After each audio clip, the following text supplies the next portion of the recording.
A insuficiência renal atinge 10% da população mundial e estima-se que 60% dessas pessoas não sabem.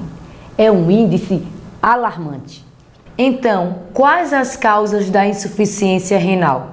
Veja agora com o Dr. Miguel Arcanjo Barbosa. Acompanhe.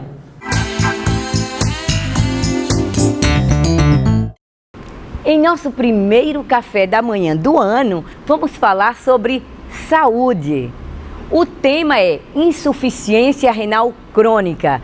Nós estamos com o Dr. Miguel Arcanjo Barbosa, que é o pioneiro na implantação da nefrologia aqui no estado de Alagoas e também diretor do Hospital Vida. Bom dia, Dr. Miguel. Bom dia, Gigi. Um prazer enorme tê-lo aqui em nosso primeiro programa do ano. Verdade. Dr. Miguel, o que é insuficiência renal crônica e aguda? O que diferencia uma da outra? Primeiramente, eu quero pedir minhas desculpas, que eu estou afônico. Peguei uma virose muito forte. Mas vai passar logo. Mas não poderia deixar de vir, né? Obrigada. Tem dois tipos de insuficiência renal, a aguda e a crônica. A aguda, normalmente, a lesão é reversível. São aqueles pacientes que são acometidos por alguma doença, como a leptospirose, que advém sempre em julho pela doença do rato. Tem a picada de cobra. Tem também HIV positivo, que ele desenvolve a insuficiência renal aguda. Então, esse tratamento normalmente é feito através de diálise, mas a cura é reversível. Os rins revertem toda a lesão que acomete. A insuficiência renal crônica já é uma lesão gradativa, de longo período, onde a pessoa normalmente tem doenças crônicas, hereditárias e gradativamente vai lesionando. E essa lesão é irreversível. São lesões que vai caminhando com o paciente até chegar a fazer a sua hemodiálise. Doutor Miguel, quais as causas que levam à insuficiência renal crônica? A insuficiência renal crônica sempre está determinada por duas causas principais: a hipertensão arterial descompensada e o diabetes também descompensado. Isso não indica que todo diabético, todo hipertenso deverá ter insuficiência renal, mas eles, quando não são bem cuidados, levam a essa insuficiência renal, como eu falei, gradativo. A diabetes, como a hipertensão, são doenças hereditárias, né? São doenças assintomáticas, são doenças silenciosas, né? E que isso dificulta muito porque o paciente muitas vezes não sabe nem que tem diabetes, principalmente nos pacientes de interior, cujo não tem acesso nem a medicamentos, nem a exames e também nem a médico também. Claro. Muitos ficam sabendo quando urina no interior e as formigas vão atrás da urina dele. Então, aí ele fica assustado e vai ao médico e constata que está com diabetes. Mas se a pessoa tem um controle tanto da hipertensão como também da diabetes, isso pode ser evitado? Pode. O que a gente sabe é o seguinte, que as pessoas mais esclarecidas, ela tem menos comprometimento renal. Hoje lá no Hospital Vida nós temos 300 pacientes fazendo hemodiálise. Provavelmente 290 são pessoas carentes, são pessoas do interior, são pessoas que não têm acesso mesmo à saúde, não tem. Os 10% foram aqueles que desencadearam em virtude também do mau uso da medicação ou de descuido mesmo. E quais os exames que detectam a insuficiência renal crônica? Correto. Normalmente a gente pede aos clínicos, né, de todo o Brasil, isso já é uma portaria, onde os clínicos sempre detectam através da ureia, creatinina e sumário de urina. Qualquer alteração nesses três exames deve ser encaminhada ao nefrologista. Vamos comentar. Normalmente os pacientes que têm o normal da ureia chega de 30 a 40, a creatinina é de 0,8 a 1,2. Qualquer alteração nesse limite deve ser encaminhado para o nefrologista. Porque muitas vezes é o diabetes descompensado, a hipertensão, que você controlando, aquela lesão renal não progride. E quais os principais sintomas? Há algum problema de urina, a pessoa para de urinar, ou tem algum sangramento? Quais são os sintomas que a pessoa pode ficar preocupado? É classificado na insuficiência renal em 5 estágios, né? A gente sabe que o estágio número 1 é aquele logo iniciante, né? Quando a pessoa começa a ter o descuido da pressão arterial e do diabetes, e tem o estágio 4 e 5, que esse já leva a hemodiálise. Então, os sintomas vão estar diretamente relacionados com o grau de lesão. De 1 a 3, normalmente o paciente, o grau de 1 a 2 a 3, o paciente normalmente não tem sintomas, porque a lesão é muito pequena e insignificante. Quando ele chega numa lesão de 3, ele começa a ter anemia, ele começa a ter inchaço, né?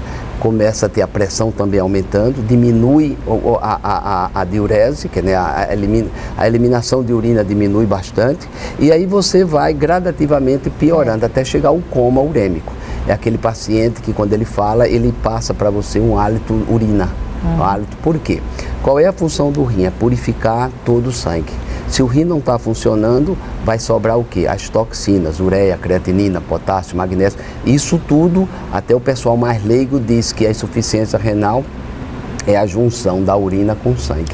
Porque como ele não urina, ele fica sempre misturado, a urina com o sangue. E as pessoas que constantemente têm infecção urinária? Porque tem muita gente que reclama muito de que tem infecção. Isso pode também levar à insuficiência renal, doutor? Pode, a longo prazo. A infecção urinária tem uma causa que tem que ser descoberta, né? Toda infecção. Normalmente a infecção urinária ela pode estar relacionada com defeito congênito, como é no caso das crianças, né? As crianças nascem com defeito defeito congênito, e muitas vezes é uma estenose da junção pielo-ureteral, ou muitas vezes até na bexiga também. Então faz uma estenosezinha e com aquilo vai retendo o líquido e vai fazendo a infecção urinária. Esse é o caso de criança. No caso de adulto pode estar relacionado com cálculo renal, é o mais comum. Pessoas que têm cálculo renal têm uma tendência muito grande a ter infecção urinária. Se você tratar a infecção urinária e deixar o cálculo, volta quantas vezes for necessário. Então muitas vezes o paciente vai para o clínico, ele trata a infecção urinária, volta, trata a infecção urinária. O nefrologista, como já tem essa experiência, ele pede um raio-x ou um ultrassom, aí ele vai ver o cálculo. Então, 3 tipos de cálculo. É o pequenininho, esse desce, né? Esse desce com dor, são aquelas pacientes que têm muita dor. Tem um cálculo médio, que isso tem que fazer a litotripsia, que é o bombardeamento do cálculo, e se fragmentando ele desce também. E tem um cálculo coraliforme, que é o grande, esse não, tem que abrir o rim, só cirurgia, mas é mais raro. Isso não é feito com o nefrologista, normalmente ele tem que procurar um urologista. Não, o nefrologista é um médico especializado em rins na parte clínica. Né? Então somos nós que diagnosticamos as infecções, o cálculo renal, a insuficiência renal. Quando acomete uma necessidade de encaminhar para o urologista, a gente encaminha, como no cálculo. Se for uma retirada de cálculo, tem que ser com o urologista, diálise. E a hemodiálise pode chegar isso até o fim da vida? Uma pessoa dessa fazendo hemodiálise dura muitos anos? O senhor tem pacientes com muitos anos no seu hospital? Eu tenho um paciente de 23 anos fazendo hemodiálise, né? Esse paciente vem me acompanhando desde a Santa Casa. Quando eu comecei na Santa Casa, depois eu fui para o hospital ortopédico e ele me acompanha. Então, ele tem 23 anos, chama-se Marquinho. Ele está conosco esse tempo todo. E lá na nossa clínica nós temos vários com 15, 16 anos, né? Temos eu acho que deve ter uns 30 pacientes com mais de 10 anos fazendo hemodiálise. Né? E normalmente a gente prepara os pacientes para transplante renal. E nós temos uma parceria com Arapiraca, com o Hospital Chama, e todos esses pacientes que têm familiares que queiram doar o rim, porque tem 2 tipos de transplante. É o doador vivo e o doador não vivo, que antigamente chamava doador cadáver. Né? Esse doador não vivo, normalmente a gente não faz lá no Hospital Vida. É onde você tira da UTI o paciente, o rim, é mais complicado. E Maceió não tem uma estrutura para isso. Ainda. Mas o doador vivo, a gente prepara o doador na família, chama a família. A gente separa sempre 2 doadores da família, faz todos os exames necessários, são mais ou menos 50 exames, né? O paciente deve ter uma saúde muito boa, e então a gente prepara e marca em Arapiraca. Normalmente todo mês a gente manda 1, 2 pacientes para fazer transplante. E o índice de rejeição acontece? Acontece. Antigamente era maior, né? Porque você não tinha drogas.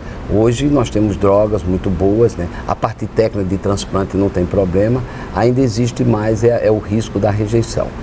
Mas mesmo assim, pacientes com 10 anos Eu acho que o índice de rejeição chega a 20% só. Nós temos lá no Hospital Vida 2 pacientes que têm 26 anos transplantados. É um dos maiores do Brasil. Nossa. Foi na época que eu estava na Santa Casa e a gente levou para fazer no Hospital das Clínicas de São Paulo. Então, um tem 26 anos e o outro 27 anos de transplante. E esses pacientes continuam fazendo exames periódicos, acompanhamento? De 3 em 3 meses a gente acompanha, tira os exames de ciclosporina para saber a dosagem. No estágio desse, o índice de rejeição é muito difícil. Doutor, sem o transplante, já houve algum caso de cura a pessoa poder parar de fazer a diálise? Tem. Isso a medicina ainda não tem muita explicação. Inclusive no nosso hospital nós já tivemos mais de 20 pacientes que inexplicavelmente ele regride as escórias, os elementos e a função renal volta ao normal, né? A gente sempre diz, os pacientes perguntam, a gente diz é coisa de Deus. Não tem explicação e é uma alegria muito grande, porque todo mundo bate palma, claro, quando a gente dá o resultado, mas fica muito em termos dos outros pacientes que ficam sempre na esperança de também ser o curado, né? Mas é por isso que a gente só faz transplante depois de 1 ano.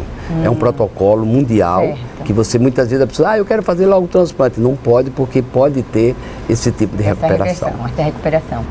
Doutor, saindo um pouquinho da nefrologia, né? O ano de 2012 para o senhor foi um ano muito bom, de conquistas, né? Nós estamos iniciando 2013.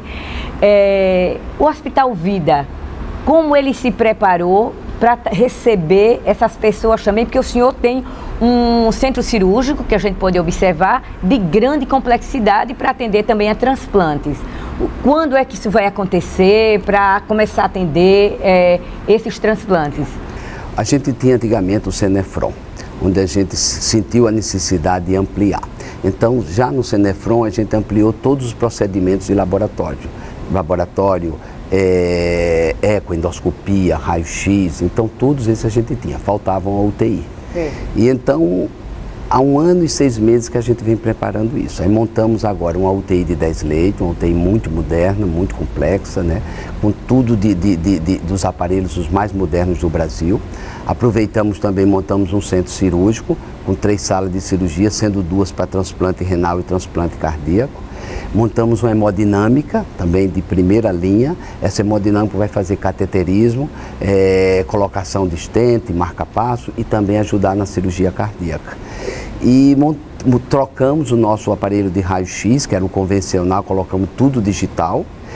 Montamos um laboratório só para o específico, um laboratório completo lá também, no Hospital Vida, e uma tomografia. O senhor montou uma estrutura que podemos dizer que é de excelência, o atendimento em termos da qualidade de equipamentos, de tecnologia de ponta, como também de pessoal, da mão de obra qualificada, de profissionais que o senhor tem no Hospital Vida.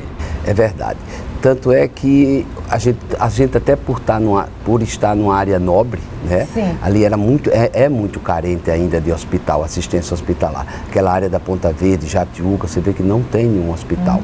E com isso a gente sentiu a necessidade de fazer um hospital de excelência. Você pode constatar que tudo de mais moderno tem. Tanto é que já fechamos agora, essa semana, um grupo de cirurgia plástica, onde vamos ter as 5 personalidades de cirurgia plástica, Dr. Ronaldo Leão, Dr. Bebeto, Dr. Walter França, Dr. André Mendonça e Dr. Joaquim. São os ícones, da cirurgia plástica em Alagoas. Montamos lá a cirurgia plástica, vai começar agora em janeiro. Montamos também cirurgia cardíaca, que é com o Dr. Emerson, o Dr. Eloá, esqueci o nome dele, e o Dr. Rodrigo, e do pessoal do HCOR. Certo. Então vamos começar também cirurgia vascular. Certo. Doutor, o senhor atendia muito pelo SUS e tinha um atendimento assim excepcional, né? Nós tivemos a oportunidade de observar que toda a equipe realmente atende o seu paciente do SUS como fosse um atendimento particular e às vezes até melhor. O senhor vai continuar atendendo pelo SUS? Qual o índice de atendimento pelo SUS do Hospital Vida? A nossa marca sempre foi atender o SUS, né, os mais carentes, e com isso vamos continuar. Hoje nós temos 95% da nosso hospital, tudo pelo SUS. Tanto é que a tomografia pelo SUS, a UTI pelo SUS, cirurgia cardíaca pelo SUS, hemodinâmica, não vamos deixar o SUS. O que a gente está um pouco mais agora é ampliando. Certo. E essa ampliação está um pouco demorada, porque você tem que os convênios só autorizam depois de implantado. E depois de implantados, eles ainda fazem reuniões para saber... Outras exigências. Outras exigências. Então, está tudo montado, a gente já solicitou de todos os convênios credenciamento, né? E além dos credenciamentos, nós trabalhamos muito com tabela, assim, com preços acessíveis, né? Preços acessíveis. A gente sempre tem um volume muito bom, né, de particulares com preços acessíveis. E é tudo com hora marcada? Tudo direitinho, né? E o mesmo trabalho, humanização. Isso é que a gente sempre trabalha. Tanto que o slogan do Hospital Vida, né? Humano por natureza. A gente sempre comenta aos nossos funcionários que tratem, né? Trate as pessoas que chegam como se fosse um membro da sua família. Porque a gente não sabe se um dia está lá do outro lado também. Claro, claro. Então, doutor Miguel, o ano de 2013 realmente vai ser o ano do Hospital Vida, né?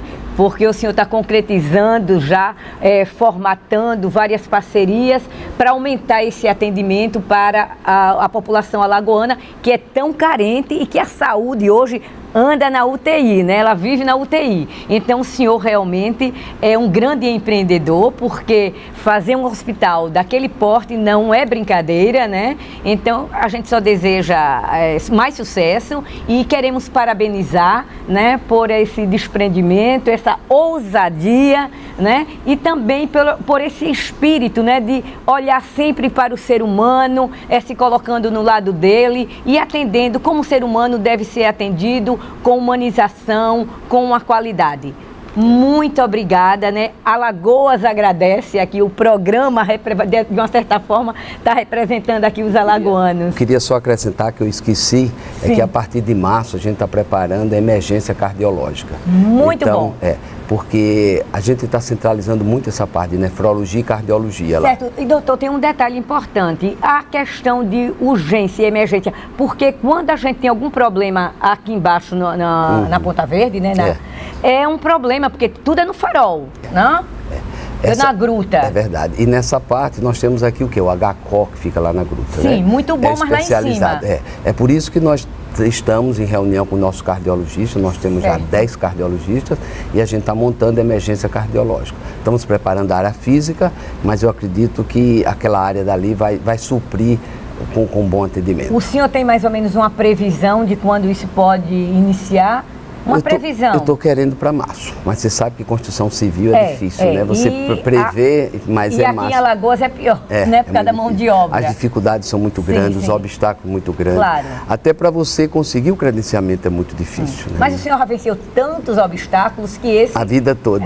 Esse é o mínimo. É por isso que a gente está mais calmo, porque cada obstáculo que a gente passa, a gente amadurece, a gente aprende. Mas podemos dizer que a partir do segundo semestre vai estar funcionando a urgência e emergência, ou antes disso, né? Mas com certeza, a partir de junho, a área aqui, a parte baixa da cidade, vai ter esse atendimento pelo Hospital Vida, claro, com toda a equipe qualificada do Hospital Vida e à frente o Dr. Miguel Arcanjo Barbosa com o seu sócio João Cubas. Mais uma vez, muito obrigada, doutor. Obrigado e sucesso. Também. Obrigado mais uma vez. Obrigado a vocês.